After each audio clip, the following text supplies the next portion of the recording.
ધોળકિયા છે. Palace road ઉપર Nilkanth jewellers નામનો મારો સોના ચાંદીના દાગીનાનો શોરૂમ આવેલો છે.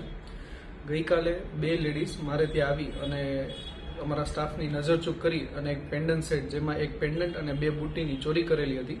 આ બાબતે મેં એ ડિવિઝનમાં ફરિયાદ નોંધાવેલી હતી અને ત્યારબાદ એ ડિવિઝનની ટીમે બહુ સરસ કામગીરી કરી અને મુદ્દામાલ પૂરેપૂરો કબજે કરાવી દીધેલો છે. તે બદલ હું ખૂબ ખૂબ આભારી છું.